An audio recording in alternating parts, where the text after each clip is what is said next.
Hi, everybody. I'm Dennis Prager. This is Fireside Chat. I already cleared it. Number 204. That's Otto. Otto is my bulldog. Otto is in many ways the great feature of the Fireside Chat. By the way, I'm okay with that. So when people pass me at the airport and just say hi to Otto, I'm okay with that too. By the way, I do want to say something that I sometimes remember to say, most of the time I don't remember to say. All of the Fireside Chats are relevant. They may talk about a subject of the moment, but they're all relevant for hopefully forever. They take on big issues. I always deal with big issues. So feel free to go back to any number, pick a random number, 37, doesn't matter. And by the way, if you want to binge, it's worthy of binging on. So just a word about the Fireside Chats. Okay, so I'm going to have, let's see, we are three Prager Force members and one PragerU staff member who have been homeschooled. And I want to talk to you about that for a moment, and then we're going to get straight to these young people. I've never met them before, and I assume it will be fascinating. So let me just say this. I have said for decades, sending your kid to college is playing Russian roulette with their values.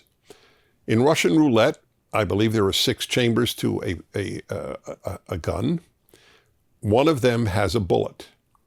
So you have a 1 in 6 chance of killing yourself.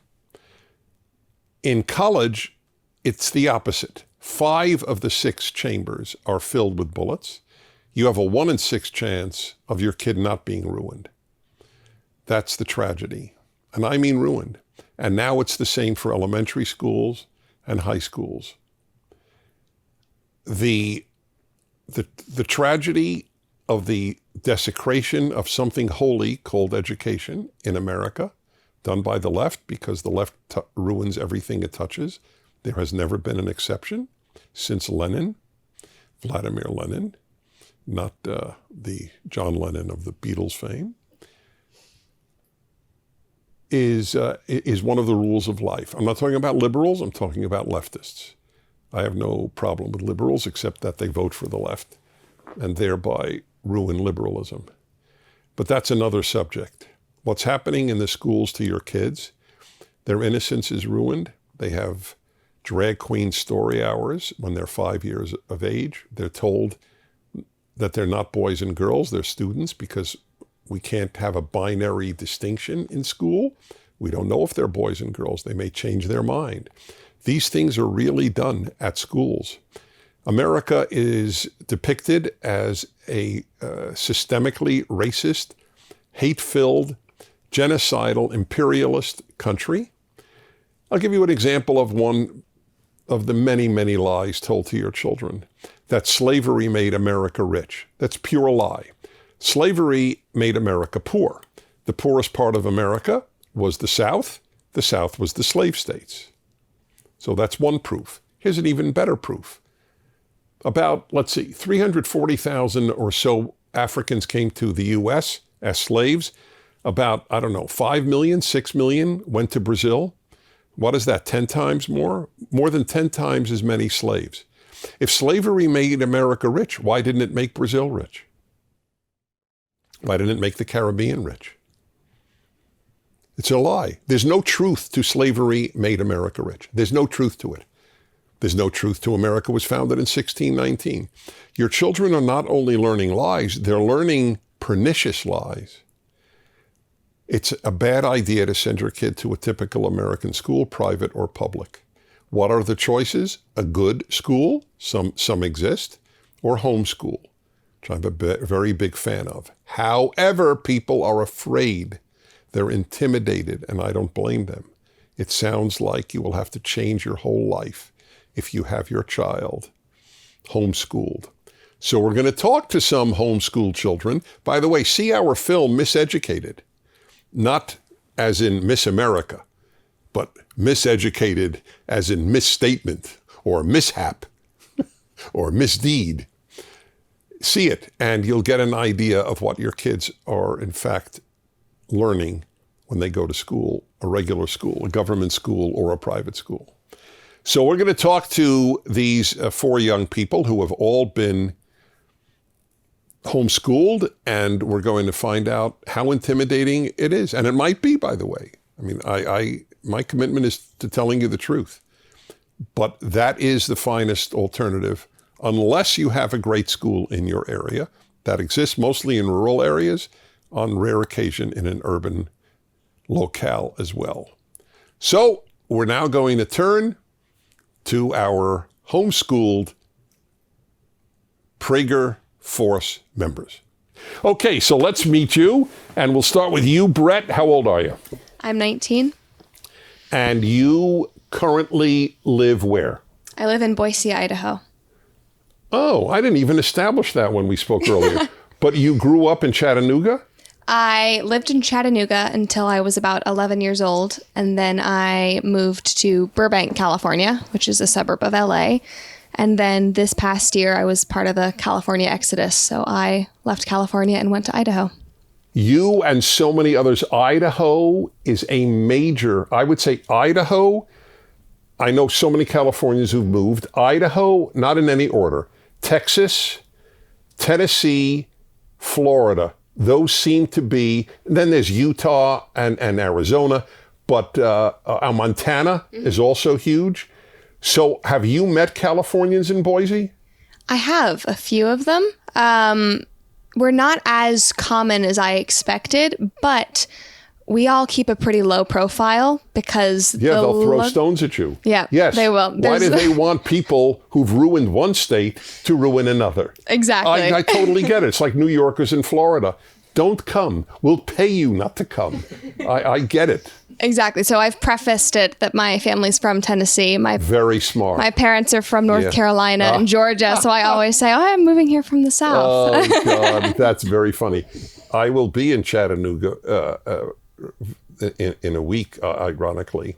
But I love that part of the country. So, okay. So you were homeschooled? I was, yes. From the beginning? I went to public school from kindergarten to 3rd grade and was pulled out. And then I went to public school again in my 9th grade year because I felt like I might be missing something. I think I bought into the idea of the American stereotypical high school that's portrayed in movies and television. And I thought maybe that's something that I should experience or want to. I absolutely despised it. I felt like I was held back that year and my academics suffered, mental health suffered. I really did not enjoy it. And so I finished up the rest of my high school career homeschooling. You know why you didn't enjoy it? Because you're healthy. Let me answer the question. So this is very important. You suffered academically. There is no question that kids in the vast majority of homeschool kids learn more than kids in a regular high school. Mm-hmm. You feel that that's correct? Absolutely. And I did, on paper, I did well. I ended up first in my class out of about 1,200 students that year. And that's without doing any work. Exactly. But I had no joy of learning, which I had had for my entire academic career up until that point. I felt like I was sitting in a room for 8 hours while I was being talked at. And I didn't retain as much information as I had in previous years. I felt like what I was being taught, the curricula, was missing something. I had already, been supplementing other kinds of pieces of education from my family. I was doing online classes while still in public school to try to supplement it because So you had learned more in every subject as a homeschooled child? Absolutely. That's fascinating. So you stayed in a regular high school for 1 year? 1 year. And then asked to return? Yeah, exactly. Okay, so I'm going to ask all of you something like this, but one more to you about this. So your homeschool, I don't even know if the word class is correct. How many did you meet with on a daily basis? None. It was just you and your parents? It was just so from 3rd grade to about 8th grade, it was my mom creating the curriculum. She did a classical type education. And just with you? Just with me. So how did you meet friends? I played tons of sports. I was a gymnast. I did ballet for 14 years. I did musical theater. I would take art classes. I Where would you volunteered. do that if you weren't in a regular school? Community centers. You honestly, a lot of homeschoolers, you can be part of like. Did you have close friends? Very close friends. Okay, so I'll leave the $64,000 question for after all of you. Mm-hmm. Why shouldn't parents be intimidated in starting this? Okay, so to you, Joseph, how old are you? I'm 18. So you're still in quote-unquote high school? Well, I've been 18 since February, so I'm still in quote-unquote high school, yeah. Right. And you're being homeschooled? I am, yeah. Where? At home. What city? I thought I figured that out. Yeah. The city is called Lindenwold. In New Jersey? In New Jersey, yes. So you came here from Idaho, you came here from New Jersey? That is correct. Okay. You're a member of PragerU, so we'll talk about that to all of you later. So what is your story? Are you alone, again, with a parent, or do you have a group? If you count my 7 other siblings, then yes, I have a group. Are you Catholic? I am not. Neither is my parents. My dad is a Reformed Catholic. He's falls under Protestant, evangelical. Okay, so it's an evangelical yes. home. Right. So whenever I hear 7 kids, Orthodox Jew, Mormon, evangelical, Catholic, and I'm right 99% of the time. The others, it's because the birth control didn't work. So okay, so you study with all of your siblings For the first about 10 years of my homeschool life, yeah. and right now? And right now I largely study alone. Okay, and how did you make friends? At first it was because we had a co-op that met once a week, my church, neighbors, and then as I got older, it was online classes. And you'd meet through the online classes? Yeah, we would meet on online classes, people from around the world. We'd enter chat rooms together, this one big one called Discord, and then we get to know each other. It's very hard to be fake after 6 months on Discord because there's some topics come up that you cannot avoid. Interesting. So those are friends through the internet. And Yes. what about real life friends? My best friend from childhood was my neighbor. And still is? Still is, yes. I see. Since you did not go like you did, like Brett did, to a regular school, how would you compare, even though you didn't go, how would you compare homeschool to other schools? I'd say homeschooling is free, as in like you have the freedom to learn, you have the freedom to explore topics you're interested in, and you learn at your own pace. For me, about 6th grade, I started overtaking. 2 of my siblings are really close to me in age, so we were taking the same history course together, but they were going too slow. And my mom tried to hold me back, and she was like, okay. Oh, they were at school? No, we were all at home. Oh, I see. Yeah. So you could go at your pace. I could go at my pace. I get it. My mom tried to hold us back, and then she's like, fine, you know what? So what do you intend to do now next year? I'm not sure. I'm trying to figure that out. So what are you debating between? Well, college-wise, it's would I take photography classes, maybe turn that into a career, maybe go in for some form of wildlife conservation, whether it's a field biologist, or maybe pursue this passion that's developed over the past year for helping people with depression more naturally. I'm just not sure which one at the moment. Why did that passion develop? Because I developed severe depression due to my own folly. And then as I was in it, my way to get out of it was to research it. Wow, that's worthy its own interview. How are you now? Significantly better. Still have rough days, rough weeks, but significantly better.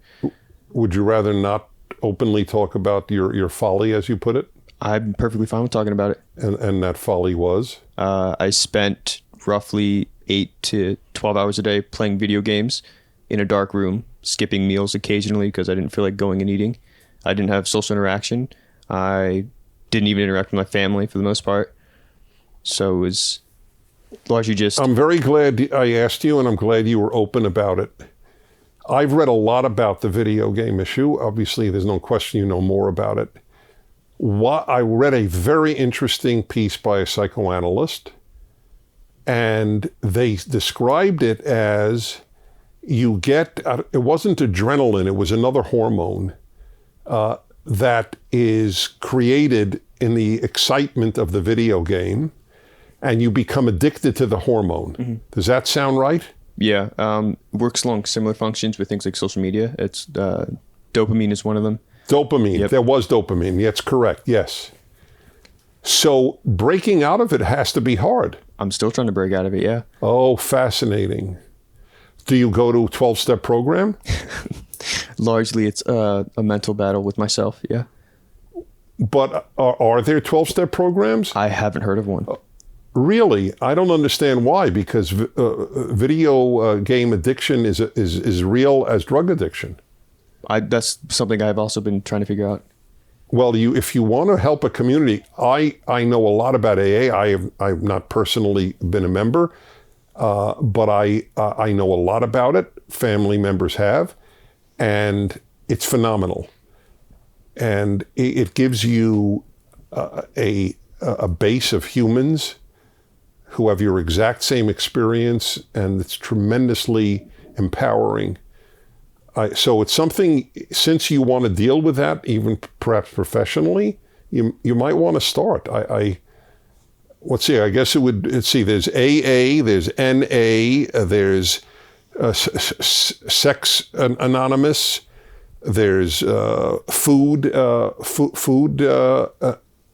not Food Anonymous, Overeaters Anonymous, and Gambling Anonymous, now Video Game Anonymous. I'm not joking. I think it's something as real as the others. I wouldn't disagree, but one thing that people don't recognize is often people addicted to video games, not always, are also addicted to pornography because they go hand in hand. They both run off the dopamine system, and they both have, you're sitting in front of a computer. What else are they addicted to while we're going down the list? It can vary. No, I'm sure. I was just entering the realm of dark humor, which is what keeps me sane.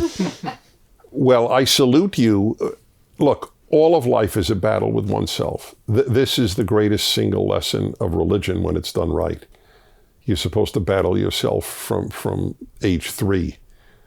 When a parent says to their kids, say thank you, you're battling yourself. You don't want to say thank you. It doesn't come naturally. The whole point is to battle yourself the rest of your life. So I salute you for doing that. All right, we'll continue in a moment. Thank you. All right. Rachel. Yes. Where do you live? I live in Florida, in the panhandle of Florida. What are we? We don't want any Californians on our panel? I'm fine with that, actually. Yes. You're in the Panhandle, which, as I said earlier, I know to be the Central Time Zone. Yes, sir. You're a different world in the Panhandle than the rest of Florida. Yes. The further north you go in Florida. You're really more... Alabama. Yes. We joke that we live in LA, Lower Alabama. Oh, that's right. You live in LA, sir. Lower Alabama. That's right. I heard that. That's great. So was it a happy childhood? Absolutely. Yeah. Do you intend to stay there?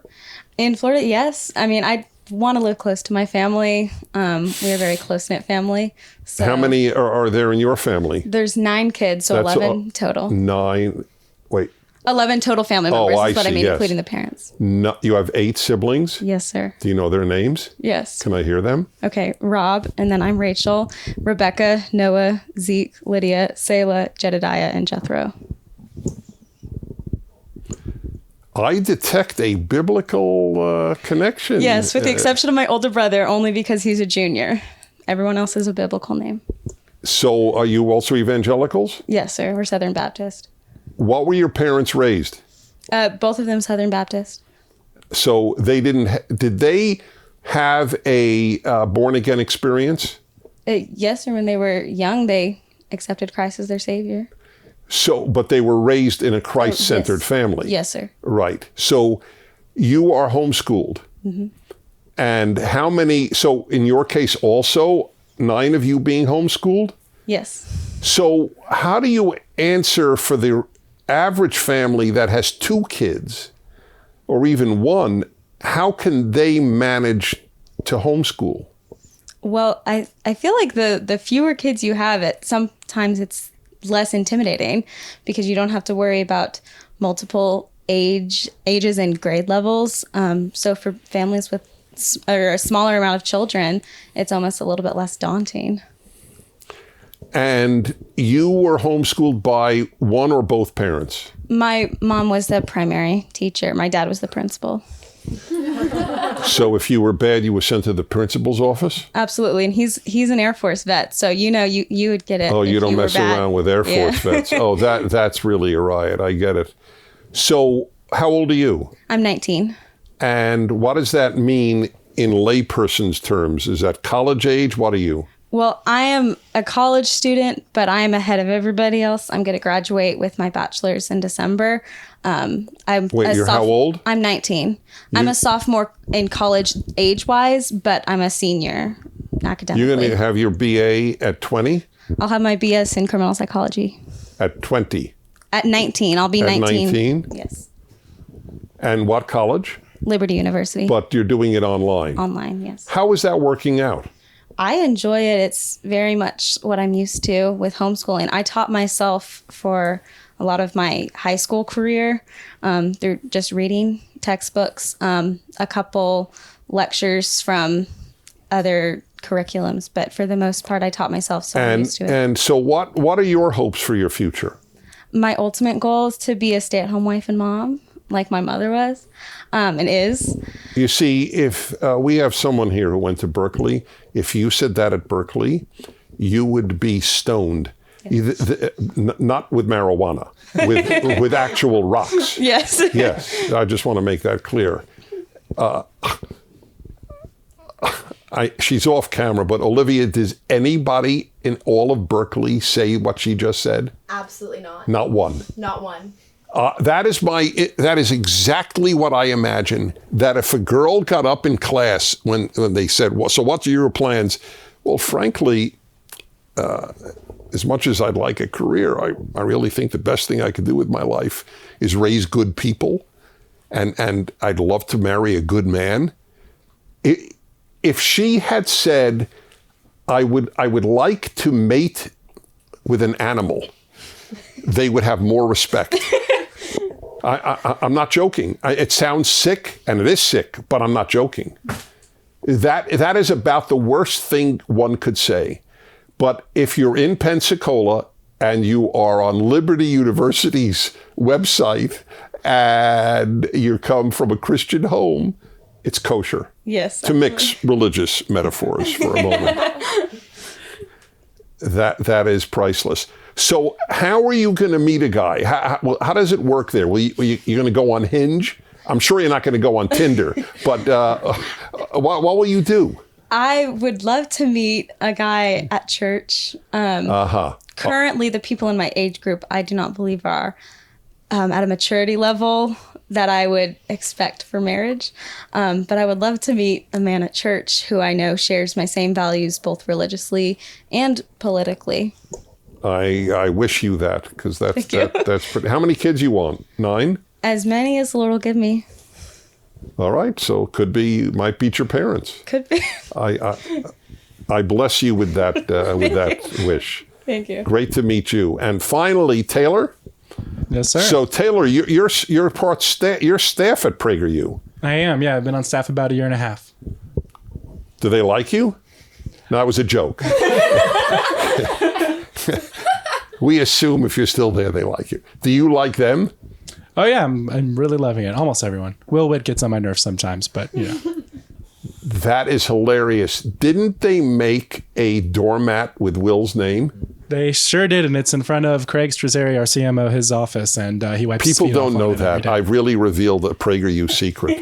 There is a doormat with Will's name on It's it. not for sale, but it is there. It's not for sale. Yeah. That's right.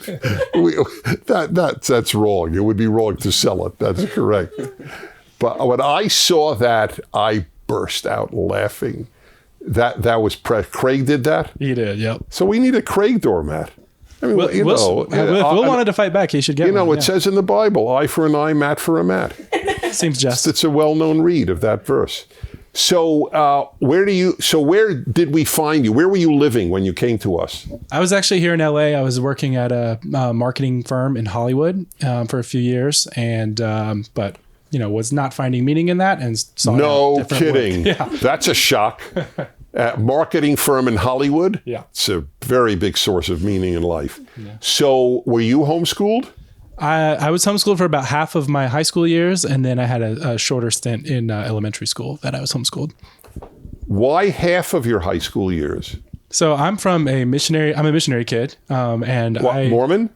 Christian, evangelical. Oh, really? Yep. Evangelical missionaries. Where did they go? When I was younger, we lived in Oklahoma, but my dad traveled all over the world. He's been to like over 60 some odd countries.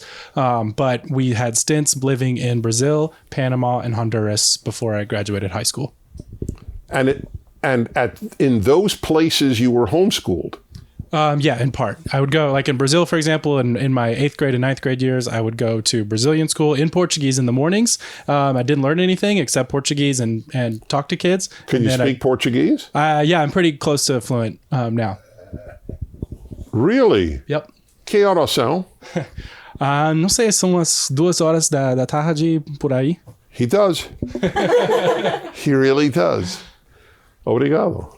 Obrigado você. What else do you speak?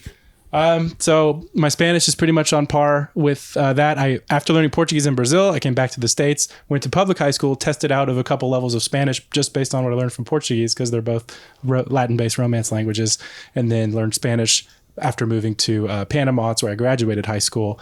And then I studied French in college and did a study abroad in France as well. So I speak French pretty fluently as well.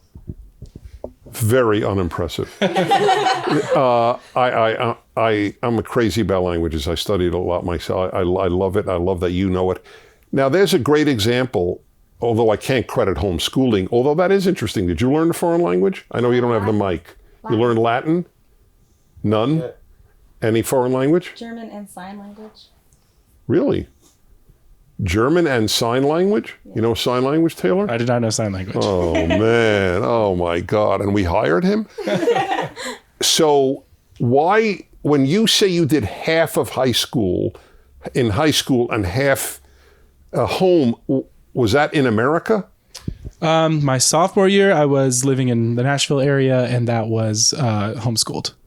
So you never went to a high school in the U.S.? I did. My junior year, I was in Minnesota, and I went to public high school. It's amazing you're not neurotic. Maybe you need some of his stuff. Yeah, got something for Taylor. He doesn't know what state he's in. Yeah. Wait. So I want the chronology. First year of high school, you were where? Brazil. And you were going to school there? Yes. Homeschooling in the afternoons, Brazilian public school in the morning. Second year? Second year, homeschooled in Nashville, completely just homeschooled. Third year? Third year, moved to Minnesota, went to public high school there in my junior year. Okay, good. So you have a public high school experience. Yes. How did you enjoy it? I really didn't. I was... Because of my classes being jumbled, my education was not in the same, system every 4 years. I had a lot of classes with sophomores, even though I was a junior, and had to kind of be a loner. So I basically just went to the public high school, excelled academically, but after school I just went and got a job and worked at Starbucks and made a lot of money and saved up for college, and that was kind of my high. What'd you do the fourth year? Fourth year, we moved to Panama in Central America, and so I was at a Christian English-speaking school in Panama, private school, and I graduated with about 13 people in that school. Did you find English-speaking school boring? That was a joke. I'm just kidding, given your previous experience. Is Panama as hot as they say? Yeah, it's every day. It's somewhere in the 90s usually, and humid, and very humid, and because it's on the equator. Yep, it's terrible. Yeah, but they just have a rainy season and a dry season, but the weather's almost the same. So were you in an air-conditioned house? Actually, that's a good question. We had a couple different houses when I was there. What other question is there? Guy's in 90-degree heat and it's humid every day, and he thinks it's a good question. That is hilarious. Okay, were there Sherpas fanning you? Was that better? No, we do have. It's hard to keep it straight. In Brazil, we did not have AC, but in Panama, we did. We had window units and such. In Brazil, you did not have AC? No, we were. That's rough. Yeah. What city? Belo Horizonte. So it's the fourth largest city behind Brasilia, São Paulo, and Rio, but no one's ever heard of it. It's got 3 or 4 million people. But also warm. But it's warm, but it's kind of in the mountains, so it had a easier climate. If it's in the mountains, I see. Okay, so that's quite an experience. And so you were also Christian? Yes. And your parents were born into a Christian home as well? They kind of were born nominally in Christian households, but really sort of became passionate about it in their early 20s, and that led to... And how many siblings do you have? I have 3 siblings. What happened in your family? Yeah, we missed the Did bug, your mother go on strike? That was a joke, okay, folks. You gotta live well. Okay, 4 kids.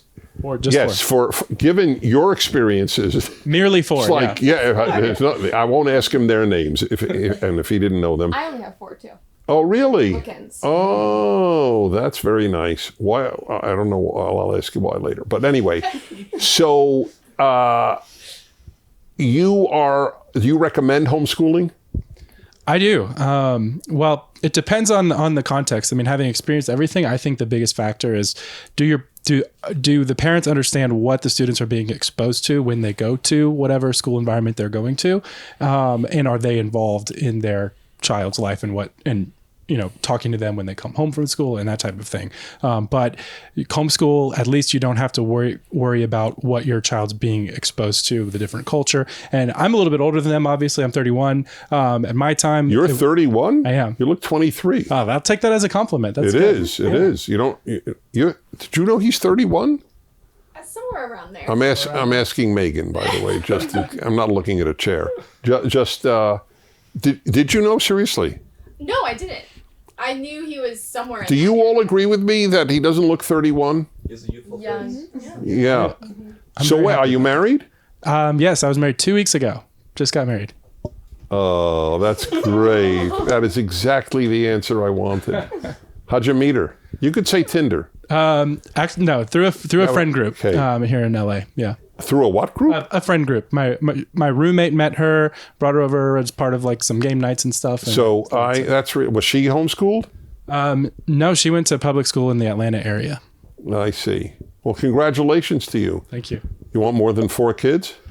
We're thinking 3 or 4. So I'm on the 4 side. I think she's on the 3 side, but we'll see if we can talk her into it. It doesn't sound like a very tough thing to work out between 3 and 4. So it's interesting. You all want what you had, right? That is an interesting little insight to a small group. I don't know if it's true generally that people want the number that they grew up with. I wonder if that's true. It ended up with me. My parents had 2 boys. I have 2 boys, and my son has 2 boys. My wife has 2 boys. I don't know anything other than 2 boys. I don't know 3 boys, and I don't know any girls. So I really repeated my experience.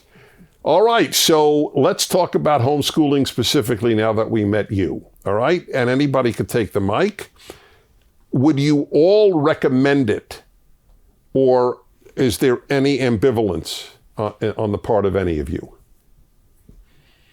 You would all recommend it? I think we'd all recommend it. Yeah. Okay, so then any of you answer, and I don't know the answer to this question, but I know it's the most important. Every one of you said that a parent supervised your education. Maybe both. So a parent is watching this, knows the dangers of an American school today, and thinks, well, I can't give up my career, my job. We can't afford it. So what do you say to them? Something that my parents talked about all the time, and still do, is you mentioned not being able to afford giving up a career. But are you able to afford giving up your child's future and their values and their belief system? So it's kind of weighing the pros and cons of, will we have to stick to a budget? Will we have to live with things less than we have now, but have children who are strong in their values and their morals and who will stand firm on those beliefs? Or will we live less frugally with children who are lukewarm and don't know what their beliefs are? Well, let me amplify on that answer for a second. So I have a very common thing that not common, but frequent thing that I do. Almost any adult that I meet who has grown children, I will ask them, and if they're conservative, which most are, I will say, how many children do you have? 3, 4. How many of them share your values? Almost never is the answer all of them. And frequently the answer is none of them. And the pain in that parent is so deep, I don't even pursue the questioning anymore. And they'll just say, yeah, well, they went to college and I lost them. Or now high school. I mean, maybe now kindergarten. So that is simply to reinforce your answer. However, having said that, is there a way, and maybe folks don't know this, but is there a way to homeschool a child and not be full-time homeschool mom or dad? So I did a couple of different combinations of styles of homeschooling. My mom built my curriculum, like I said, for many years, and she stayed at home. But when I left the public high school, I did an online high school, and the curriculum was completely customizable. So my mom was still able to say, this book is ridiculous. She's not going to read this. She's going to read classic literature instead. She's going to take Latin. She's going to read, my mom was a textbook publisher at W.W. Norton prior to becoming a stay-at-home mom. And so she had textbooks in mind that she wanted me to read, and was able to pick those out. But then independently, I was able to do that studying, and I had teachers that were grading my essays, that were proctoring exams, and she was able to go back to work. And then I never did this personally. I think you mentioned a co-op, I believe, but there are programs where many different parents in a neighborhood or a community. That's what I was hoping to hear, because it's right. Your parents seem to have made a choice. Mm-hmm. It's not the only choice in homeschooling of a full-time parent doing full-time work with their children. So I just want people to know that. And if you do the research, and it's not hard, you go on the internet, I assume. Co-op, is that one of the things? They're called co-ops, or there's lots of different words for just this unique styles of homeschooling, whether it's a few families come together and they hire a private teacher, like a governess, and who teaches the children all together, or one parent who excels in math will teach like all 5 kids in the neighborhood math, and then another parent on a different day will teach something else. So you share the responsibility. And sometimes those are parents putting that together themselves, but a lot of cities, a lot of communities have that in place. In Boise, actually, in my small town outside of Boise, I was in our grocery store recently and I saw a sign, and it was one woman who's a former educator who had created a private homeschool co-op. Oh, that's basically. Perfect. Yep. And she taught everything on her little flyer. It talked about... And she got paid, presumably. Exactly. So it's about 12 students, I think, is her max. And she teaches self-reliance, American values, religion. She went through the list on this flyer. And Portuguese. Exactly. So there are many options, and especially with how online everything is going, especially now, PragerU Kids and online schools, where parents do not need to be the ones that are facilitating the structure at all times. I'm glad that you emphasize that. I don't want people to avoid raising good kids because they think they can't afford to. So your answer is right. That answer is right. There are a lot of possibilities. And that's what I assumed. By the way, you folks should watch Miseducated. What would we call it? A little documentary? About it's very eye-opening, even for me, and I really know what's happening in schools because of my radio show. I cover it almost every day. But it is definitely worth watching. It's at PragerU. So you're all in Prager Force? Yes. Have you attended any Prager Force meetings? Meeting other members from different parts of the world? This was my first time meeting other... Oh, this is your first time? Yes. My close friend group is comprised almost entirely of Prager Force members, and we travel around the United States, meeting each other and being together. God, is that awesome? That really is awesome. There's a way to meet a guy. There you go. Yeah, no, I'm thinking about you. And what about you? You want to meet a guy? Yeah. Working on it. With somebody specific? Beginning, but How'd you meet him? online, actually. Hinge. Yeah, Hinge. So you see, I didn't say Hinge. I said Tinder is a joke, but I didn't say Hinge is a joke. Yeah, it's positive. But even Tinder, I know fantastically conservative couples who met on Tinder. I don't care how you meet on the. I don't understand why people avoid online. I don't understand it. You're in total command. You choose what you want. I was going to say, that's the best part, is that on Hinge, you can specify Christian, you can specify conservative, you Yes, can specify exactly. religion, and then it filters out everybody else. I know a girl who simply says, I like Dennis Prager. So every guy on the left knows to avoid her. And she's ruled out. She doesn't have to waste one Starbucks coffee. The top of my profile, it said, what are your goals in life? And I said, homestead and destroy the Department of Education. And so I knew I would attract the right kind of man. Oh my God. And I'd have dated you. I just want you to know. Destroy the Department of Education. I would have, what is it, turn left, turn right, whatever it is, yeah. Well, I didn't go to Cal like Olivia did, but I went to UCLA. And so we shared the same experience of we were in, prestigious universities, and we should have been exposed to the right kind of men, basically, and they just weren't there. So you kind of have to take Of course they're not there. Matters This into your is a own hands. tragedy. That's exactly right. Well, I tell young women to pursue marriage early because I have a very sad motto: good men don't grow on trees. I mean, good women don't grow on trees either, to be honest. But a man has a longer chance, so to speak, and it's silly to think. Let me tell you, women, here is an interesting thing. So I ask this question. I think I know what you would answer, and I pray I know what you would answer. But whenever I meet a woman under 30, I love talking to strangers. I don't care. I hug strangers. They could be 90, they could be 19. I don't care. I'm very comfortable with strangers. So if I meet a woman under 30, a waitress, someone in line at the airport, I live at airports, so that's why I use that, sitting next to in some other venue, and I'll say, you mind if I ask you a question? Of course, they always say, no, I don't mind. So here it is. Here's my question. And I think I've said this on Prager, on these chats, but it doesn't matter. So I will say, I'm offering you a choice of two guarantees. You can have one guarantee, but this is really important. It doesn't mean you cannot have the other.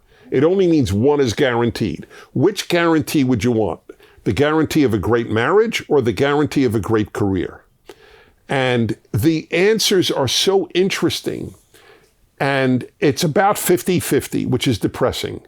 Just depressing, because they're not going to be as happy. The ones who say great career are just not almost ever going to be as happy as the ones who said great marriage. Especially since you could still have a great career, it's just not guaranteed. The other interesting thing, why is Otto leaving? This is a new development. You know why? It's more than a half hour. He's paid for a half hour, and that's it. We have to write a new contract that on occasion he has to stay in his bed longer. This is really funny. Was that on camera when he got up and left? Yeah. That is a great moment. So it is so interesting. The ones who say great career. So I will say, well, do you want to get married? Yeah, I'm open to it. That's the most common answer. I'm open to it. I mean, I'm open to 10,000 things, but doesn't mean I care about it. It's like they either really don't give a damn or they can't admit they do. And I'm not sure which it is. I think it's a mixture of both. That is how, and then we wonder why is the depression rate among young women higher than ever in recorded American history? It's a great example. So you're all in Prager Force. Have you gone to any Prager Force meetings yet? So you're with friends visiting Prager Force people around the country. That's a great idea for all of you. And but also we have meetings, periodically. but because of the lockdowns, it's been difficult. Are we going to resume that? Oh yeah. To come to Prager Force meetings. Okay, so we really got a good sense, I think, of you. I hope you'll see, again, miseducated, right? So would you like to ask me anything? You don't have to, but, you get first chance beyond the people watching. Yes. I would just like to hear your marriage advice for a newlywed. So here I have a lot. First of all, you should look on the internet. I have a 2-part, I've been writing columns for 20 years every week. So I don't only write on politics. So I wrote a column about 15 years ago, questions you should answer before getting married. The two of you, if you're thinking of getting married. So it's too late. You shouldn't read it. But no. But it's fun to read. And for everybody else, it's on the internet. But I do. You ask for a piece of advice. This will sound not deep, but it's deep. So here is the first question I ask a couple when they're thinking of getting married. I don't ask, do you share values? I don't ask, do you love each other? I don't ask, are you in love? I ask them, do you enjoy each other? And someone who's been married many years, not in one marriage, but many years, I'm telling you, that's what it comes down to. Because that includes everything. Do you enjoy each other? Includes values. I'm not going to enjoy someone who thinks America is a cesspool. Okay? No matter how wonderful the human, I can't enjoy someone who has the opposite values of mine. So it includes all these things. It may not include, are you in love? I think in love is great. I don't want to knock that. But nevertheless, there are people who love each other and don't enjoy each other. Just as there are people who love each other and don't like each other. There are a lot of parents who love their kids and don't like them. I think like is more sustaining than love in the long run. And I'm a big fan of love, and I really love my wife. Nevertheless, if you told me I could have one or the other, I would take like. So that's why I do ask, do you enjoy each other? Related to that is, do you miss the person when you're not together?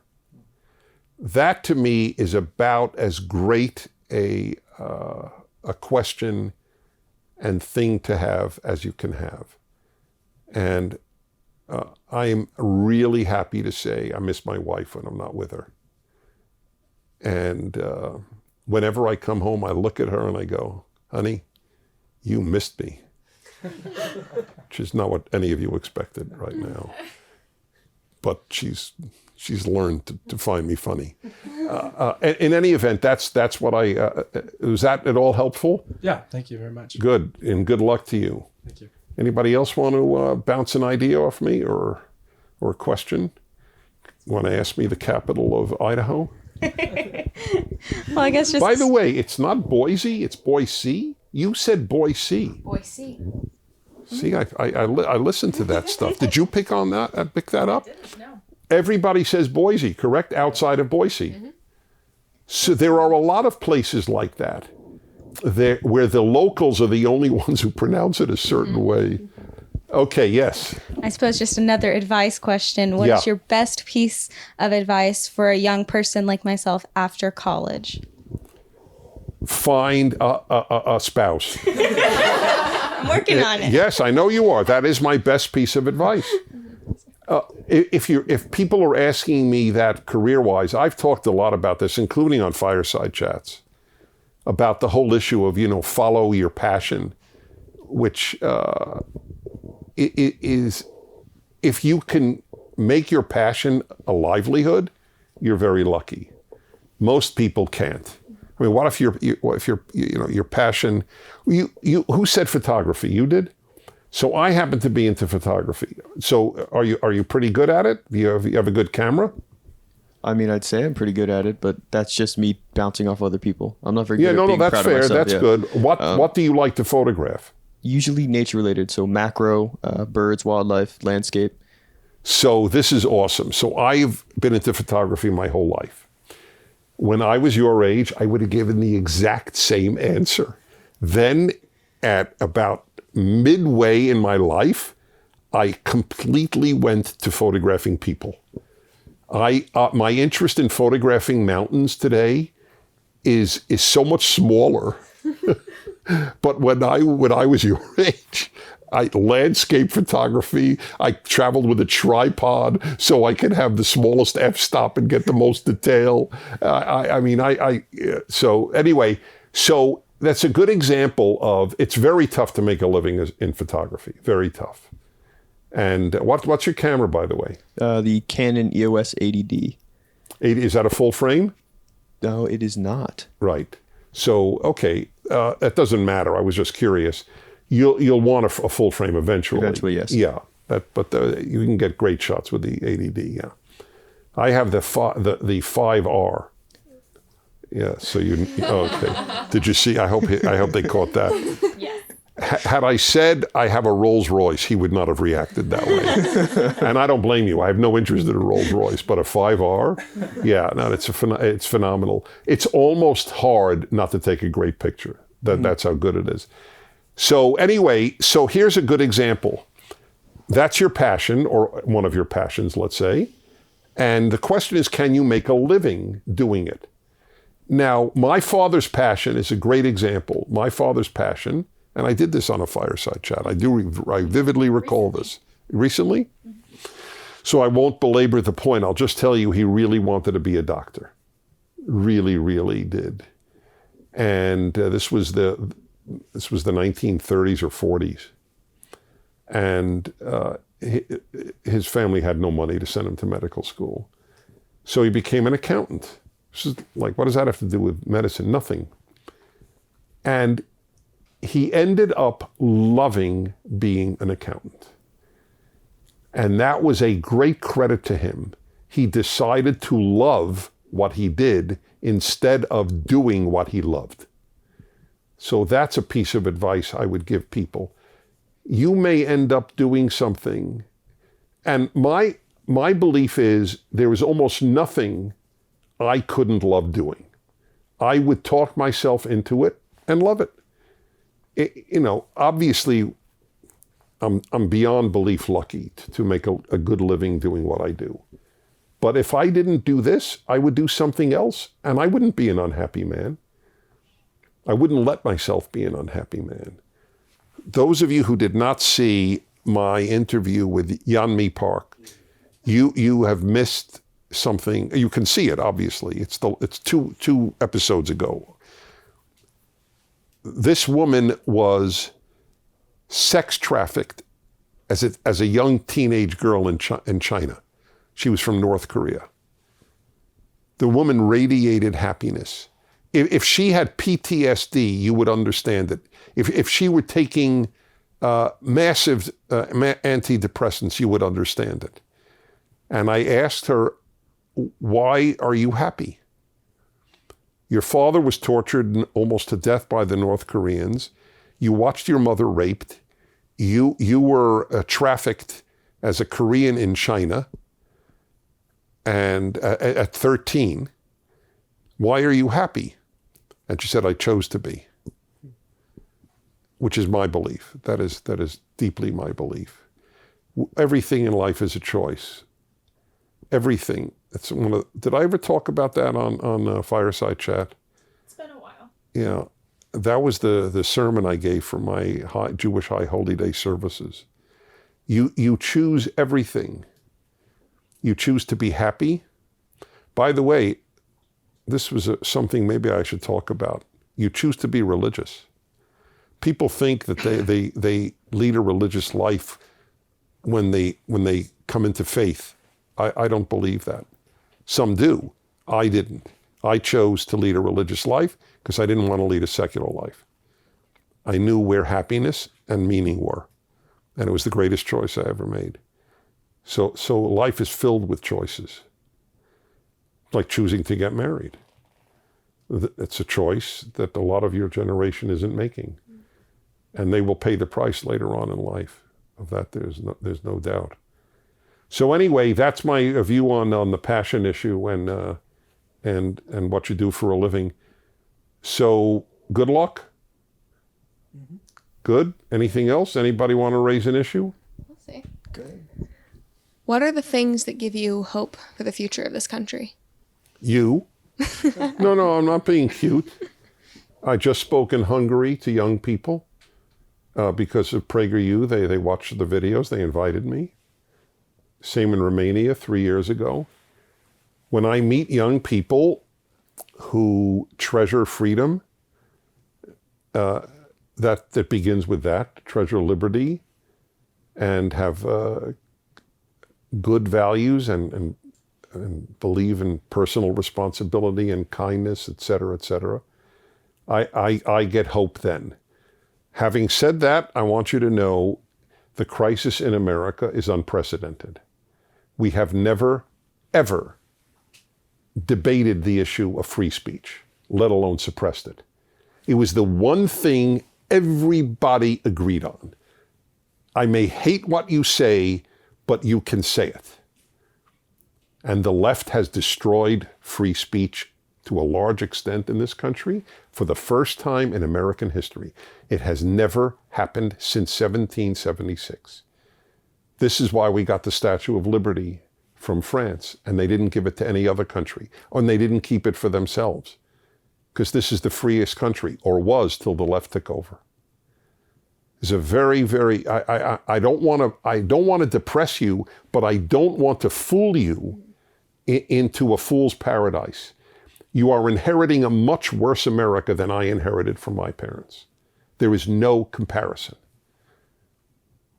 My biggest concerns in high school were girls, not freedom, not can I practice my religion, not will I be fired from my job because they don't like my opinion.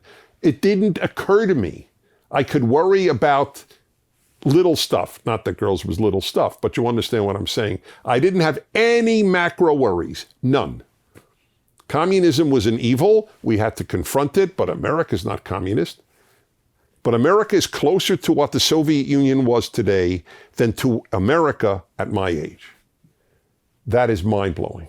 And I know it because I went to the Soviet Union a lot and I speak Russian. And that was my field of study. So you have real battles ahead. And I'll tell you this, you will get a lot of meaning fighting for a good cause. I mean, I rather you could think about other things, but there is a reward in struggle. There is. I mean, clearly for those of you who are Christian, which is all of you, suffering for truth is a very basic Christian theological value. Where, I have a joke that I tell. So I made this up. It's a very funny story I made up. I tell this to Christian audiences and to Jewish audiences. So imagine a Jewish group, a Protestant group, and a Catholic group. They're going to have a beautiful interreligious, interfaith lunch together. And it's set up that they're all given overripe cantaloupe. Which group will complain the most? So everyone knows the Jews will complain the most. So it's a given. I'm Jewish. I could say it, no problem. It's a given the Jews will complain. I don't know, between the Protestants and the Catholics, it's a tough call. So the question is why? So one of my theories, I have a whole bunch of theories on why, but one is Christian theology holds that suffering is Christ-like. Jews think suffering stinks. Jews find nothing good about suffering. Christians, on the other hand, Christ suffered on the cross for me, so I'm going to give a damn about cantaloupe. So that's my theory. I have a theory on almost everything. So anyway, you're going to suffer. That's just it. But if you're prepared to, you'll lead. It's a worthy cause to protect this country against the left. But so the hope issue, yes, I have hope. But one final answer to your question. I don't do anything based on whether I'm optimistic or pessimistic. I think optimism and pessimism are useless. The pessimist tends not to do anything. It's going to come out crappy anyway. Why do anything? The optimist tends not to do anything. It'll in the end it'll all work out. Why do anything? So they're both excuses not to fight. Mm-hmm. I only have one question. What do I have to do? And that's what motivates me, as well as what does God want me to do? They're the same thing, basically. But I don't ask, will it work? I mean, I do ask that. I hope it'll work. But I ask, what do I have to do? That's the question that I think should propel you. So anyway, you do. Working at PragerU is a massive source of strength to me. There's no doubt, and to you who work there, or are affiliated there in your way. Do you have a question? I do have one question. You do? Well, he's going to ask me a photography question. Well, in that case, then I have 3 questions. Two should be short, but I know photography discussions can go quite long. Number 1 was suggested to me by, I'm not going to name who. What is your favorite bird? That's hilarious. I don't have a favorite bird. I suspected as much. Yes. Well, at least I'm honest. I should have said the Northwest Colorado hummingbird. No, that's not a bird. Eagle. Okay, I don't have an answer. The bald eagle. That's my favorite. There we go. The bald eagle. Yeah. Right. I'm going to ask the more serious question first, so I don't misplace the words. So you said we should be fighting for the country, correct? Right. How? There are many, many ways of fighting. Right. Okay. The biggest way to fight, or one of the biggest. I mean, look, there are people who run for office and they'll fight. But most people don't run for office. It's a very small group of people. And not everyone who runs for office is fighting. But I believe for 99% of people, the answer is be outspoken. Do not be afraid to lose friends. Do not be afraid to be cursed at. But in a sophisticated way. You know why PragerU was successful? There are many reasons. But you know what one of the biggest is? We're sophisticated.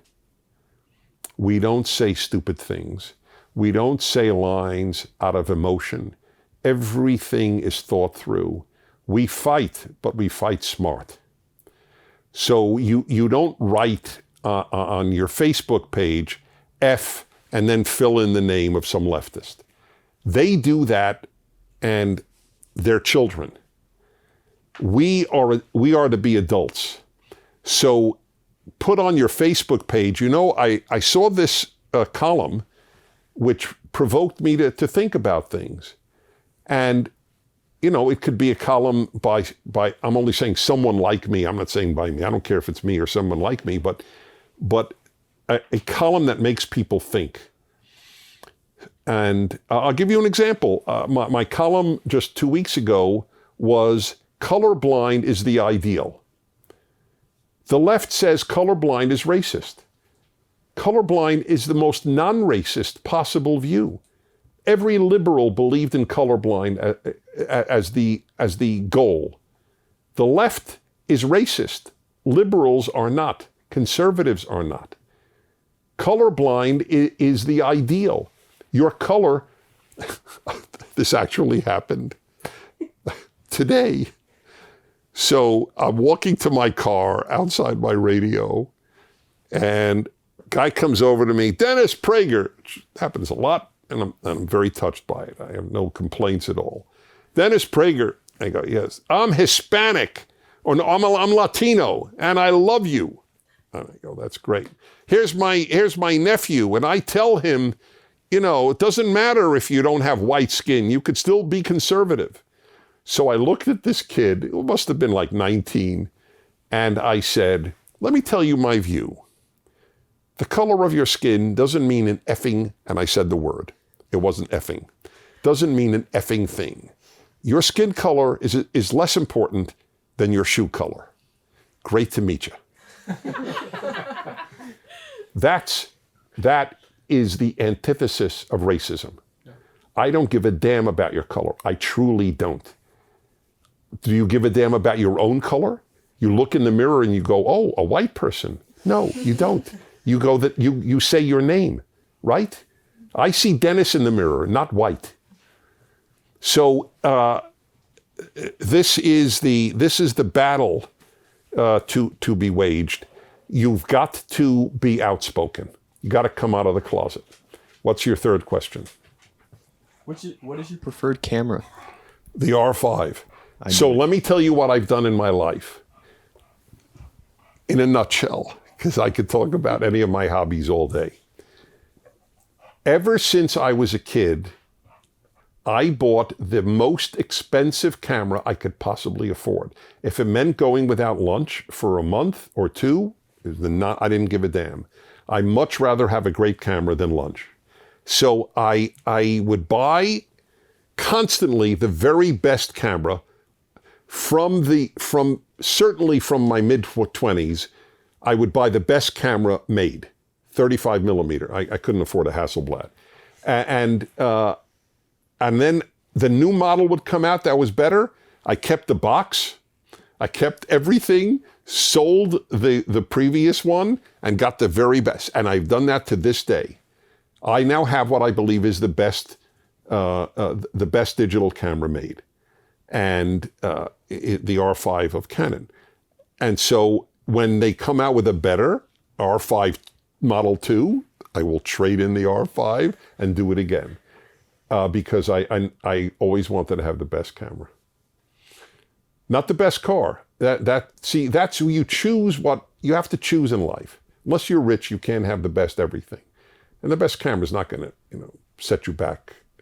Well, it does. I know you looked at me. Well, at your age, I didn't afford that either. I remember my first one. You could look it up. They don't make cameras anymore. Yashica. That was my camera. Well, you guys have been great. It has been a joy meeting you. I intend to dance at your weddings. I have a one-track mind on that subject. Just want you to know. I want people to get married. I do. It's very, very important for them and for society. Anyway, this has been just riveting. It has been a joy having these people on the program, on the Fireside Chat. And I remind you, they're all worth watching. If you missed Yeon Mi Park, that interview with the North Korean the woman who escaped, that's life-changing. And I don't use that term frequently. Anyway, in a sense, I want all the Fireside Chats to be life-changing. So thank you for watching. Otto returned for the very end. We thank you, Otto, for your return. I'll see you next week. Thank you for watching this video. To keep PragerU videos free, please consider making a tax-deductible donation.